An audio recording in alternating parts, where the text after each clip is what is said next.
और फिर असुर भागने लगा। हम छह भाइयों ने ऐसे रस्सी फेंकी और यूं दम लगाया और फिर हमने उसके ऊपर बाणों की वर्षा कर दी।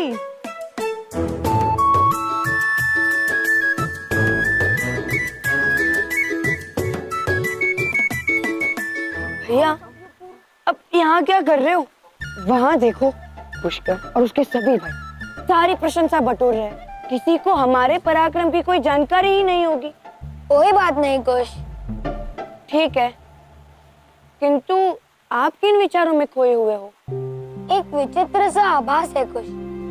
जब कभी कोई भी अयोध्या से इस आश्रम में आता है, ऐसा प्रतीत होता है जैसे वो हमारे परिवार का कोई सदस्य हो। अब शत्रुघ्न जी के इस अश्व को ही ले लो, इसे देखकर भी ऐसी ही अनुभूति हो रही है मुझे, जैसे मेरा कोई अपना हो। हाँ भैया, मैं भी आपकी बात से सहमत हूँ और मुझे लगता है कि माँ भी यही अनुभव करती है। कितनी प्रसन्न दिख रही थी वो।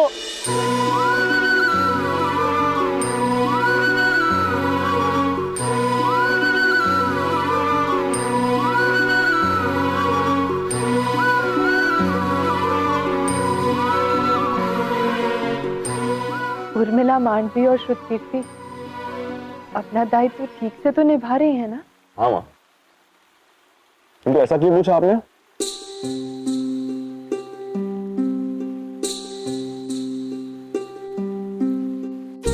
तुम ये साधारण सा भोजन इतने चाव से खा रहे हो ना, तो मैंने सोचा पूछ लूं। आपके हाथों से बने भोजन का स्वाद किसी भी राजमहल के रसोई के स्वाद को फीका कर सकता है माँ। 14 वर्षों तक इस स्वाद से वंचित रहा हूं, तो आज अधिक भूख लग गई।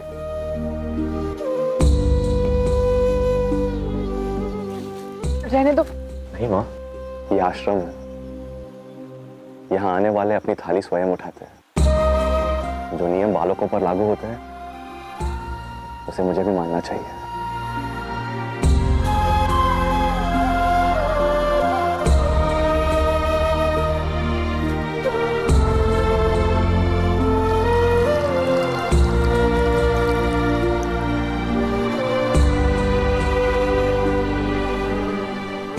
तुमने सबके विषय में सब कुछ बताया, सिवाय लक्ष्मण की।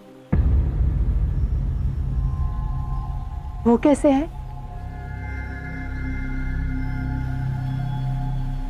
वो भैया राम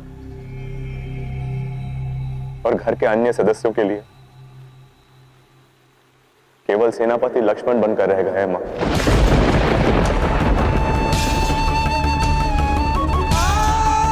एक कर्मठ और निष्ठावान सेनापति जो राजा राम के प्रत्येक आदेश का पालन करते हैं, किंतु ना वो किसी के भाई है और ना ही किसी के पति।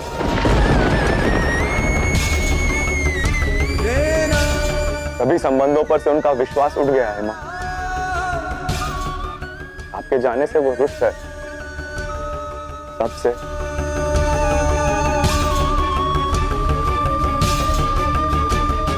ये उचित नहीं। बात केवल लक्ष्मण भैया की नहीं है मां। आपके जाने के पश्चात घर में कुछ भी पहले जैसा शेष नहीं रहा। घर लौट चलिए मां, लव कुश के साथ अपने घर। राज परिवार से होकर भी आप तीनों ने यहाँ कितना कष्ट सहा है। और लव कुश मां, वो तो अपनी पहचान से भी वंचित है और अब तो आप पर प्रश्न उठाने वाला भी कोई नहीं। श्री राम ने देवी सीता को स्वयं से अलग क्यों किया? अवश्य उन्होंने कोई ऐसा कार्य किया होगा जिससे हमारे ज्येष्ठ पिताश्री को लज्जित होना पड़ा। नहीं शत्रुघ्न, प्रश्नों की ज्वाला आज भी उज्ज्वलित है, जिसके कारण मैं और श्री राम अलग हुए थे। वो कारण आज भी सर उठाए खड़ा है।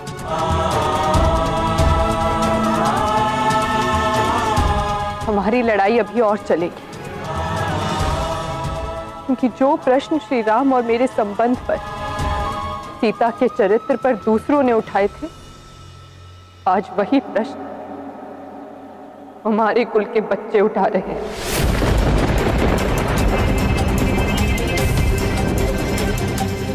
ये आप क्या कह रही हैं माँ?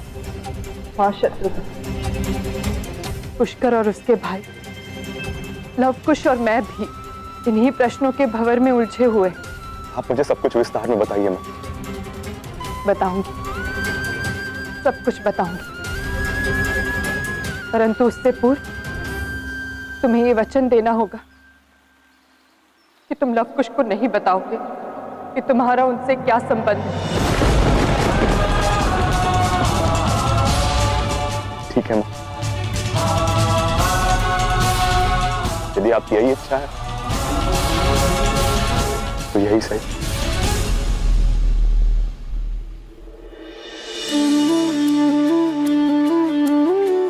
पिताश्री,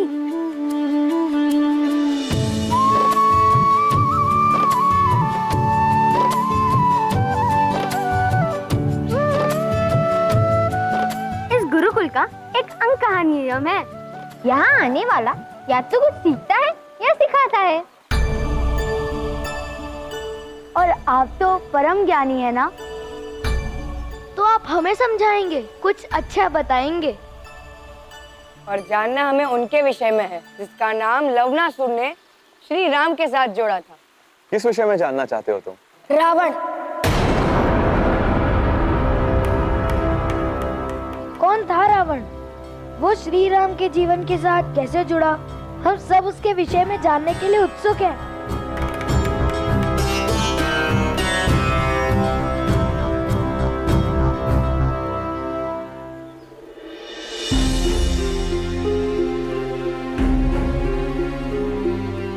अब जब तुम दोनों इस विषय में जानना ही चाहते हो तो मैं मना कैसे कर सकता हूं?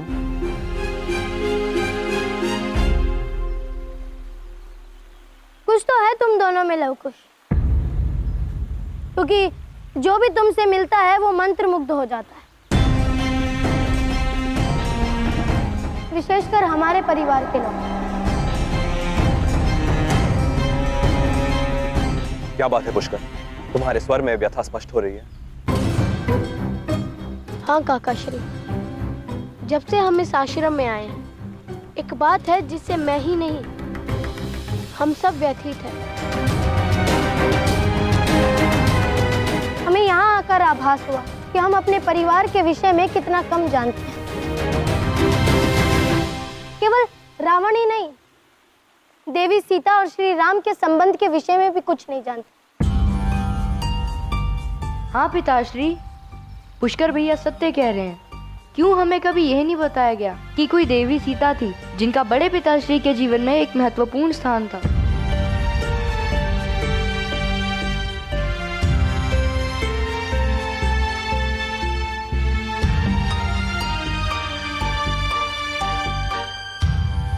सूचना अमृत है तो विष भी। यदि उचित पात्र को मिले तो अमृत,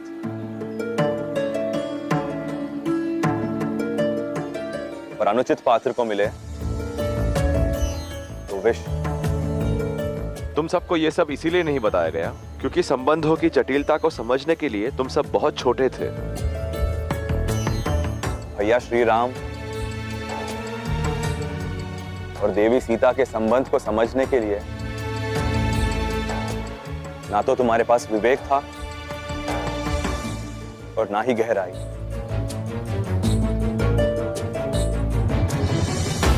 कदाचित इसीलिए तुम सबको यहां भेजा, घर से दूर। मैं जानता हूं कि तुम सब जानना चाहते हो कि भैया श्री राम और देवी सीता पहली बार कैसे मिले थे और कैसे रावण उनकी पहली भेंट और वियोग का मुख्य कारण बना। हाँ, हमें जानना है।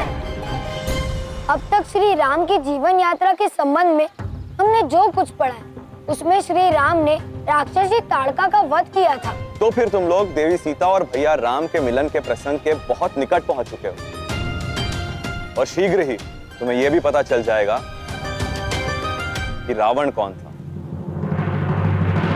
ताड़का का वध करके भैया श्री राम और लक्ष्मण ने सभी ऋषि मुनियों का आदर और आशीर्वाद अर्जित कर लिया था। और वहां से दूर मिथिला में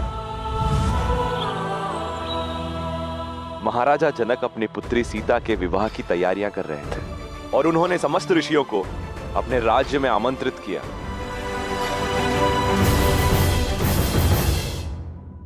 जब ऋषि विश्वामित्र को महाराजा जनक का निमंत्रण मिला, उन्होंने उसी क्षण भैया श्री राम को भी स्वयंवर में ले जाने का निर्णय ले लिया।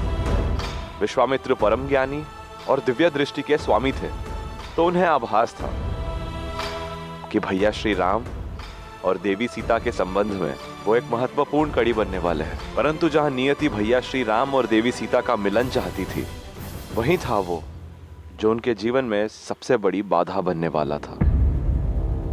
उनके जीवन की सबसे बड़ी चुनौती था लंकापति रावण।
हे राजन, मिथिला नरेश राजा जनक ने अपनी पुत्री सीता के स्वयंवर का भव्य आयोजन करवाया है, जिसमें देश के वीर और पराक्रमी योद्धाओं को आमंत्रित किया है।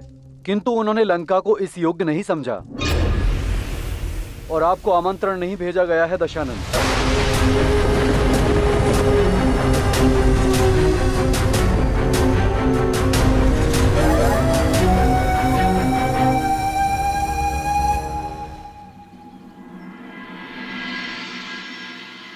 बल को अर्जित करने में समय लगता है, परंतु जब बल का अभिमान अहंकार बनकर मन में बस जाए तो उसे क्रोध और प्रतिकार बनने में अधिक समय नहीं लगता। महाराज जनक का निमंत्रण लंका न आने पर रावण ने अपना अपमान समझा और इस अपमान ने उसके क्रोध और अभिमान को चरम पर पहुंचा दिया। फिर रावण इस सोच में लगा रहा कि इस अपमान का प्रतिकार कैसे दिया जाए। दूसरी ओर भैया श्री राम और लक्ष्मण महर्षि विश्वामित्र के साथ मिथिला के लिए प्रस्थान कर चुके थे।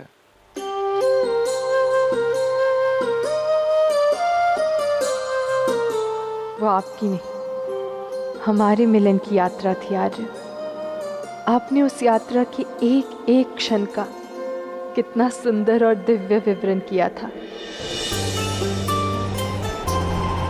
जैसे जैसे आप मिथिला के निकट पहुंच रहे थे, प्रकृति जैसे हमारे मिलन के लिए साधन बन रही थी। वेगवान पवन के झोंके मार्ग से कांटों और कंकड़ों को हटा रहे थे और ऐसा प्रतीत हो रहा था मानो समूचा ब्रह्मांड आपके मिथिला आगमन की प्रतीक्षा में हो।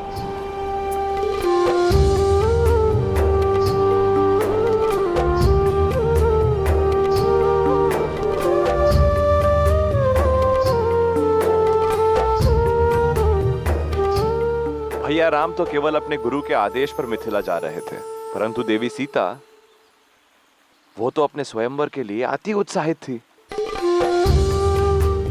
उनके मन में जिज्ञासा उठ रही थी कि कौन करेगा स्वयंवर की परीक्षा पूरी और बनेगा उनका जीवन साथी। श्री राम।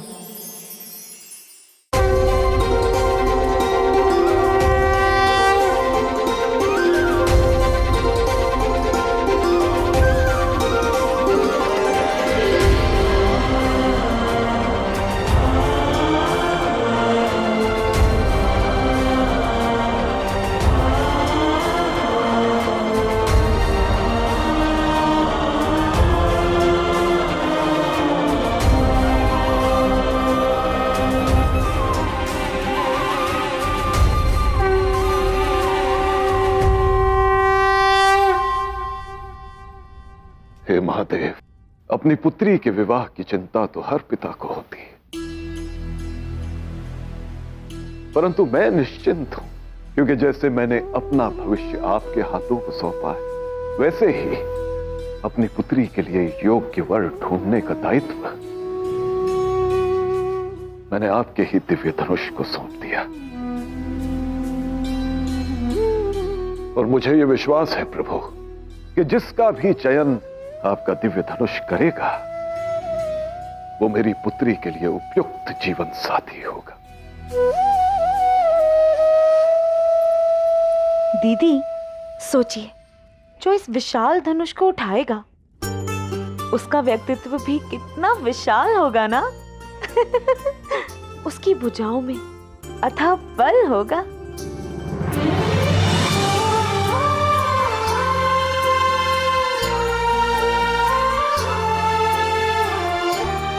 जिसके पग इस धनुष को संभालने की शक्ति रखते हो, उसके चरणों में कितना आत्मविश्वास होगा।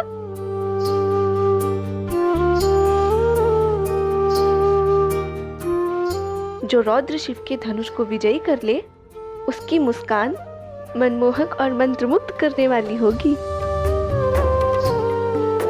जो इस महादिव्य धनुष की शक्ति देख इसे समझ सके, उसकी दृष्टि में कैसा दैविक तेज होगा ना दीदी।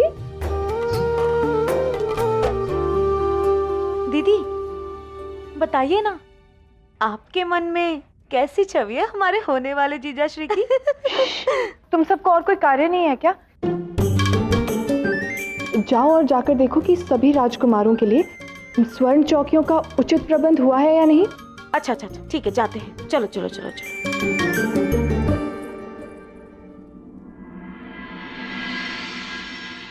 पिताश्री,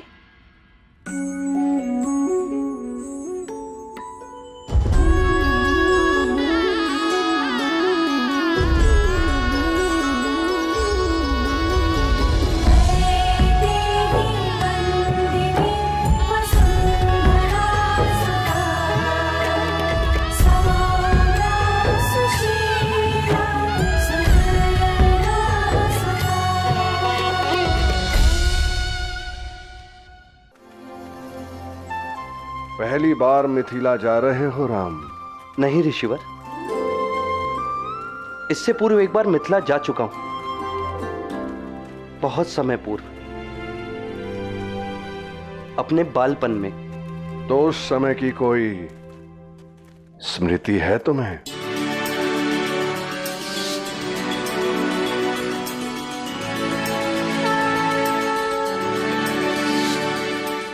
जी ऋषिवर,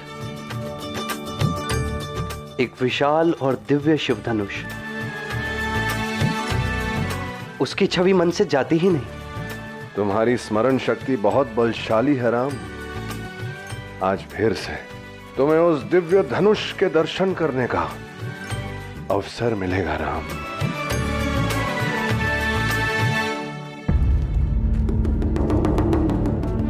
भैया, वो देखिए।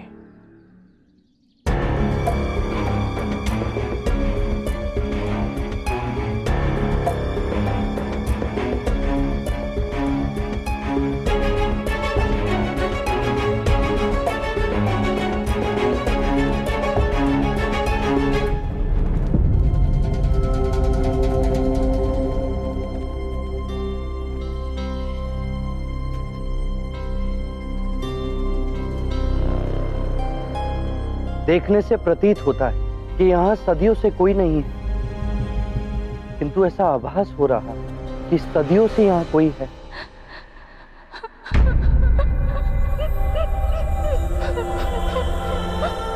ये क्या रहस्य है ऋषि? ऐसा प्रतीत होता है कि कोई अत्यधिक कष्ट में और सहायता के लिए पुकार रहा है। कष्ट में तो है राम, और वो भी सदियों से है, परंतु आज तक उसका कष्ट कोई मिटा ना सका।